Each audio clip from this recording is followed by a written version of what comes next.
Have you ever wondered what happened to the dishes that once brought American families together? The ones passed from kitchens to campfires, church gatherings to Sunday tables, only to fade away with time?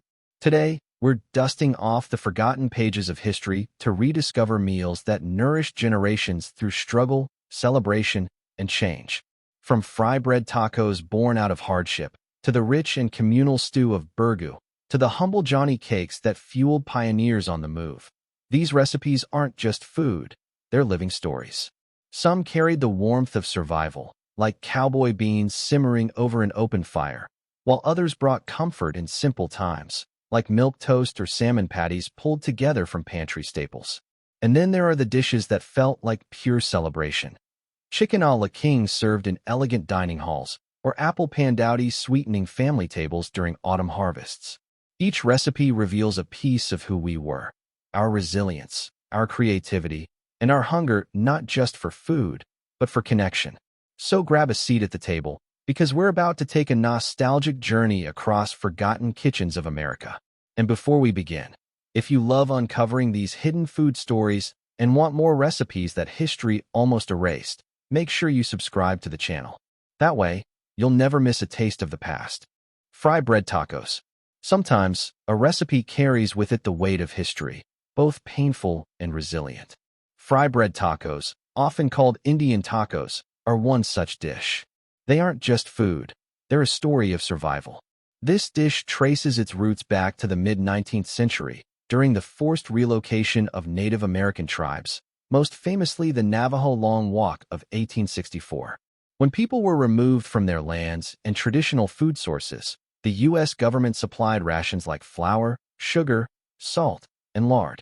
Out of these limited, foreign ingredients, fry bread was born. A simple dough, stretched thin and fried until golden. Though it came from hardship, it became a symbol of endurance. Fast forward decades later, and fry bread began to evolve. Topped with seasoned ground beef, beans, shredded lettuce, cheese, and tomatoes, it transformed into what we know today as fry bread tacos. The crisp, chewy bread paired with savory toppings created a dish that was filling, affordable, and deeply nostalgic for many native and non-native families alike. By the mid-20th century, these tacos found their way into powwows, state fairs, and roadside stands. For some, it was comfort food. For others, a reminder of cultural identity. Yet, there's always been a tension. While beloved, fry bread also carries the memory of displacement. It represents both survival and loss, joy and struggle. Despite that complicated past, fry bread tacos remain a powerful reminder of how food adapts, how traditions grow from resilience, and how families can create something meaningful even in the hardest times. So the next time you see a fry bread taco, know that it's more than just a tasty meal. It's a piece of living history, born from survival but carried forward with pride. Burgoo. If there's one dish that captures the heart of American community cooking, it's burgoo. Not just a stew, but a tradition, burgoo became famous in Kentucky and parts of the Midwest during the 19th century. It wasn't something you made alone. It was a dish meant for gatherings, celebrations, and sometimes even survival. Burgoo started as a frontier stew with no fixed recipe. Hunters, soldiers, and farmers would toss in whatever meat they had: squirrel, rabbit, venison, or even mutton, along with garden vegetables like corn, beans, potatoes, and okra. Slowly simmered in massive iron kettles over open fires, burgoo was hearty, nourishing, and designed to feed a crowd. By the mid-1800s, burgoo became a staple at church socials, political rallies, and county fairs. Large community pots could serve hundreds of people at once. The beauty of burgoo was its flexibility. It was never about perfection, but about coming together and making the best of what you had. If one family brought beans and another brought cabbage, into the pot they went. The result was a thick, flavorful stew that symbolized unity. Traditionally, it was stirred with a wooden paddle so heavy it took more than one person to manage. And the cooking could last for hours, sometimes all night, until the meat was tender and the flavors blended into something rich and smoky. For many, the memory of burgoo wasn't just the taste, but the sight of neighbors gathered around the kettle, sharing stories as steam filled the air. Today, burgoo still survives at small-town festivals and local diners in Kentucky. Though most recipes now use beef, pork, or chicken instead of wild game, the spirit remains the same. Burgoo is about community, about stretching ingredients, and about remembering a time when food wasn't just sustenance, it was connection. So when you hear the word burgoo, think less of a recipe and more of an experience, a forgotten piece of Americana that once brought entire towns to the table. Cincinnati chili. Few dishes are as unique and as debated as Cincinnati chili. To outsiders, it may look like a quirky twist on a classic, but to generations of Ohioans, it's a hometown tradition with immigrant roots. The story begins in the 1920s when Greek and Macedonian immigrants opened chili parlors in Cincinnati. They weren't recreating Texan chili. Instead, they adapted their own Mediterranean spice blends to suit American tastes. Cinnamon, allspice, nutmeg, and even a touch of cocoa powder found their way into a meaty tomato sauce that was ladled not into bowls, but over spaghetti. What began as an immigrant's innovation soon became a citywide obsession. Cincinnati chili isn't just one dish, it's an entire system. Locals know it as the ways. Two-way is chili over spaghetti. Three-way adds shredded cheddar. Four-way includes diced onions or beans, and five-way has it all: chili, spaghetti, cheese, onions, and beans stacked high on a plate. Then there are the connies, small hot dogs topped with chili, mustard, onions, and cheese, served on soft buns. For decades, chili parlors like Skyline and Gold Star became gathering places, each with loyal followings. It wasn't just about the food, it was about identity. Cincinnatians took pride in their chili, defending its unusual style against skeptics who couldn't imagine cinnamon in meat sauce. Yet for those who grew up with it, that very flavor carried memories of late-night meals, family outings, and the comfort of home. What makes Cincinnati chili fascinating is how it reflects the immigrant story, blending old-world spices with new-world ingredients, turning something familiar into something distinctly American. It's not the fiery, hearty chili of the Southwest, but a dish that represents creativity, adaptation, and belonging. So while outsiders might scratch their heads at spaghetti topped with chili and cheese, for Cincinnati it's more than food. It's heritage on a plate, a quirky yet beloved tradition that. Cowboy beans. On the open range, where campfires glowed under the stars and cattle stretched for miles, one dish kept cowboys fueled through long, grueling days: cowboy beans. More than just a side, they were a meal in themselves, packed with protein, flavor, and a sense of rugged comfort. In the mid to late 1800s, cattle drives could last months, with cowhands working from dawn until well past dusk. Food had to be simple, filling, and able to last on the trail. Beans fit the bill perfectly. Dried beans traveled well, required little more than water and patience, and delivered the hearty sustenance a cowboy needed after 12 hours in the saddle. The chuck wagon cook, often considered the most important man on the drive after the trail boss, was the one who transformed beans into something worth savoring. Pinto beans were the most common choice, simmered slowly in cast-iron pots with salt pork, bacon, or beef scraps for richness. Sometimes onions, chilies, or molasses were added if supplies allowed, turning the pot into a smoky, sweet, and savory dish that could feed an entire crew. Cowboy beans weren't just about nourishment. They became a tradition of camaraderie. After a long day, cowboys circled the fire, balancing tin plates, swapping stories, and listening to the hiss and pop of beans bubbling in the pot. The dish represented resilience, resourcefulness, and the kind of ingenuity it took to survive the rough life of the trail. Even after the cattle drive era faded, cowboy beans lingered. They found their way into chuck wagon cook-offs, county fairs, and backyard barbecues, often sweetened with brown sugar or spiced with chili powder to suit modern tastes. Yet the essence remained the same: Beans as a humble, sustaining dish that spoke of open skies, hard work, and the spirit of the American frontier. So when you see a steaming pot of cowboy beans, you're tasting a piece of the Wild West, simple, rugged, and unforgettable. Cornbread dressing. For many Southern families, the holidays didn't officially begin until the smell of cornbread dressing filled the kitchen. Rich, savory, and deeply comforting, this dish wasn't just food. It was tradition passed down through generations, tying family tables together year after year.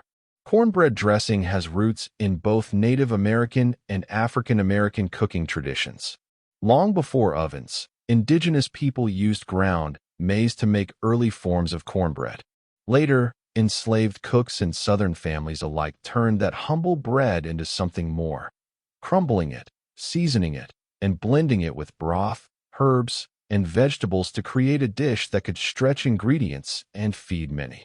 By the 19th century, cornbread dressing became a Southern holiday staple, especially at Thanksgiving and Christmas. Unlike the bread-based stuffing of the North, Southern cooks insisted on cornbread as the base. It absorbed flavor beautifully and created a hearty, rustic texture that felt both filling and familiar. Celery, onions, sage, and chicken broth were classic additions, but recipes varied from family to family, some adding sausage for richness, others hard-boiled eggs for extra heft. For many, the process of making cornbread dressing was as memorable as eating it. Grandmothers baked cornbread a day ahead so it could dry out, while children helped crumble it by hand into big bowls. The kitchen would buzz with the sound of chopping vegetables, the scent of sizzling butter, and the hum of voices sharing stories as generations worked side by side. Even today, cornbread dressing carries a sense of nostalgia. It's not just about taste, it's about memory. Every bite recalls the warmth of crowded dining rooms, the laughter of relatives, and the blessing of food shared in abundance. Cornbread dressing may not appear at every table across America, but in the South, it remains sacred, a dish that represents family, history, and the comfort of coming home. Salmon patties. Sometimes the most comforting meals were also the simplest. Salmon patties, crispy on the outside, tender on the inside, were a Depression-era and post-war favorite that turned an inexpensive pantry staple into a family dinner worth remembering. The story of salmon patties begins with the rise of canned salmon in the early 20th century. By the 1920s and 30s, canned goods were becoming household essentials, and salmon was one of the cheapest proteins available. For families struggling during the Great Depression, it was a lifesaver, affordable, long-lasting, and easy to prepare. With just a few additions, breadcrumbs, onions, eggs, and a little seasoning, mothers could stretch one can of salmon into enough patties to feed a hungry household. Fried in a hot skillet until golden, the patties were crispy and fragrant, often served with mashed potatoes, white gravy, or a side of peas. For many children growing up in the 1930s through the 1950s, salmon patties weren't just dinner. They were the taste of survival and resourcefulness. They also carried a sense of pride. Even in hard times, families could gather around the table and enjoy something warm, filling, and satisfying. Salmon patties reminded people that good food didn't have to be fancy. It just had to be made with care. As decades passed, the recipe lingered in church cookbooks, community gatherings, and family traditions. Some cooks dressed them up with herbs or lemon juice, while others kept them plain and hearty, just as their mothers and grandmothers had done. The patties often appeared on Friday nights, when many households observed meatless meals, making them both economical and versatile. Today, salmon patties are often overlooked, replaced by trendier seafood dishes. But for those who remember, the smell of sizzling patties in a cast-iron skillet brings back a flood of memories, of crowded kitchens, laughter over simple meals, and the comfort of knowing that even in lean times. Milk toast. Before there were protein shakes, instant cereals, or toaster pastries, there was a humble dish that comforted generations of Americans: milk toast. Once a household staple, it was warm, soft, and simple, the kind of food that soothed both body and soul. Milk toast has roots in Europe, but it became especially popular in America during the 19th and early 20th centuries. The idea was straightforward. Toast slices of bread, then soften them in a bowl of warm milk, often flavored with butter, sugar, cinnamon, or sometimes even salt and pepper. It was easy, inexpensive, and adaptable, perfect for families raising children, caring for the sick, or stretching ingredients during hard times. For many, milk toast was a first memory of food. Mothers prepared it for toddlers who couldn't yet chew solid meals, while doctors recommended it for patients needing something gentle on the stomach. It wasn't glamorous, but it carried an undeniable sense of comfort. In an era when food was often about survival and practicality, milk toast became the go-to remedy for hunger, illness, or just a cold winter morning. By the early 1900s, it even appeared on breakfast menus in boarding houses, small-town diners, and hospitals. For working families, it was a quick way to fill bellies before the day began. And during the Depression, when every crumb mattered, stale bread found new life in a steaming bowl of milk toast. Though it has mostly disappeared from modern tables, milk toast remains etched in the memory of those who grew up with it. Its simplicity made it more than food. It was a symbol of care, the kind of meal that meant someone was looking out for you. Today, few people even recognize the name, but once upon a time, milk toast was as common as oatmeal. A forgotten dish, yes, but one that spoke softly of warmth, comfort, and the quiet love of a home-cooked meal. Chicken a la king. There was a time when few dishes felt as elegant or as comforting as chicken a la king. Creamy, rich, and served with a touch of flair, it became a star of American dining tables in the early 20th century. But like many classics, it has quietly slipped from memory. The exact origins are debated, but most agree chicken a la king first appeared in high-end hotels and restaurants around the 1890s to early 1900s. It was the era of showpiece dishes, when cream sauces and delicate presentations impressed diners. Tender chicken, mushrooms, and pimentos were folded into a luxurious white sauce, then served over toast points, puff pastry shells, or rice. It was rich enough to feel indulgent, yet familiar enough to win hearts. By the 1920s through the 1950s, chicken a la king had made its way into home kitchens. Cookbooks, church suppers, and even school cafeterias embraced it. For post-war families especially, it felt like a dish that elevated simple ingredients into something fancy. Canned mushrooms, jarred pimentos, and even leftover roast chicken could be transformed into a creamy dinner that tasted like a celebration. What made chicken a la king so beloved was its balance of practicality and sophistication. It wasn't difficult to make, but it carried the charm of restaurant dining into everyday homes. Paired with biscuits or toast, it became a Sunday favorite, something children remembered as special. Over time, though, taste shifted. By the 1970s, lighter fare and global cuisines pushed aside the rich cream dishes of the past. Chicken a la king, once a staple of menus and home gatherings, faded quietly into nostalgia. Yet for those who remember, the dish evokes images of polished dining rooms, family dinners, and a time when even a simple meal could feel like an occasion. Chicken a la king wasn't just food. It was an era dressed in cream sauce. Apple pandowdy. Long before polished pies and picture-perfect desserts filled American cookbooks, there was the humble apple pandowdy, a rustic, bubbling dish that captured the warmth of early American kitchens. It wasn't about presentation. It was about comfort, thrift, and making the most of what you had. Apple pandowdy traces its roots to colonial America, especially New England and Pennsylvania Dutch communities. Apples were abundant, and settlers wasted nothing. Slices of fruit were sweetened with molasses or brown sugar, spiced with cinnamon or nutmeg, then baked beneath and over rough layers of pastry. Unlike a neat pie, the crust was often broken or dowdied during baking, allowing the juices to bubble up and caramelize across the surface. The result was messy, sweet, and irresistibly good. In the 18th and 19th centuries, apple pandowdy was a staple in farmhouse kitchens, often cooked in cast-iron skillets or heavy baking dishes. It was hearty enough for breakfast, yet comforting enough for dessert, sometimes served with cream or even cold milk poured over the top. For families without much money, it turned simple apples and flour into something celebratory. By the 19th century, the dish had made its way into American cookbooks and folklore. Songs and stories even referenced the apple pandowdy, cementing its place as a nostalgic classic.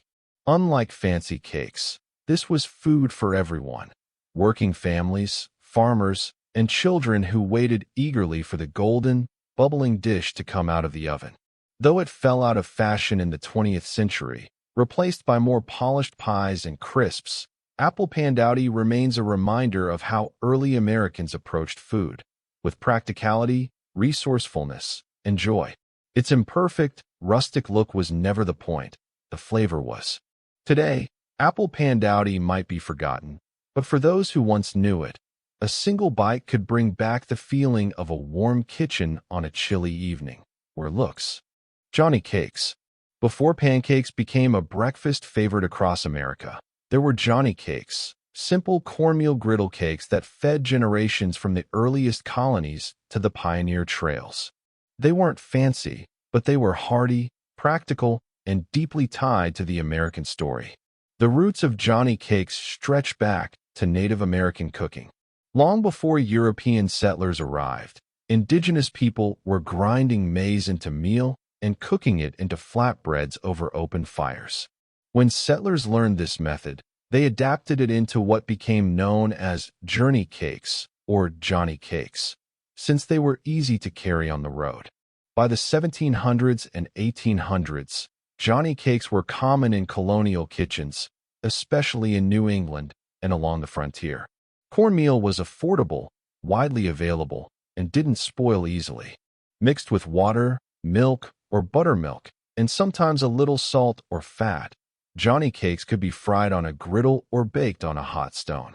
They became survival food during hard times and reliable sustenance for travelers, soldiers, and pioneers pushing westward. Unlike wheat breads, which required ovens and yeast, Johnny cakes were quick, forgiving, and portable. A skillet, a handful of cornmeal, and a campfire were all that was needed. Families ate them with molasses or syrup for breakfast, or alongside stews and salt pork for supper. For enslaved people and poor farmers, Johnny cakes were often the backbone of daily meals, turning a few humble ingredients into sustaining fuel. By the 19th century, they had become a cultural staple, celebrated in folklore, regional cookbooks, and even children's rhymes. They symbolized thrift, endurance, and the ingenuity of making do with what you had. Today, Johnny cakes are rarely seen outside of historical reenactments or regional festivals. But once upon a time, they were as common as bread itself, warm, golden, and filling. More than just food, they were a reminder of resilience and survival. As we look back at these forgotten recipes, fry bread tacos, burgoo, Cincinnati chili, cowboy beans, cornbread dressing, salmon patties, milk toast, chicken a la king, apple pandowdy, and Johnny cakes, we see more than just food. We see stories. Each dish carried families through struggle and celebration, through everyday suppers and holiday feasts. What ties them all together isn't just flavor, it's memory. Fry bread tacos were born from hardship, yet became a symbol of resilience. Burgoo simmered in great iron kettles, feeding entire communities at once. Cincinnati chili showed how immigrants reshaped flavors into something uniquely American. Cowboy beans sustained men riding the dusty trails, while cornbread dressing carried the warmth of Southern holidays. Salmon patties turned a single can into survival, and milk toast was the gentle comfort for the young and the sick. Chicken a la king brought restaurant elegance into the home, while apple pandowdy proved that beauty was never as important as taste. And Johnny cakes? They were the journey cakes, simple, rugged, and built to last. Together, these dishes remind us that food has always been more than fuel. It's the story of survival, adaptation, and love passed from one generation to the next. Even if these meals no longer appear on most tables, they live on in memory, waiting for someone to bring them back to life. Maybe you'll try one. Maybe you'll pass along the story. Because the moment you do, these recipes aren't forgotten. They're remembered again, carried forward into another chapter of history. If you enjoyed this journey through America's lost flavors, make sure to subscribe to the channel. There are countless more recipes, stories, and traditions waiting to be rediscovered, and I'd love for you to join me as we keep their memory alive. Until next time, may your kitchen always be filled with warmth, history, and just a little bit of nostalgia.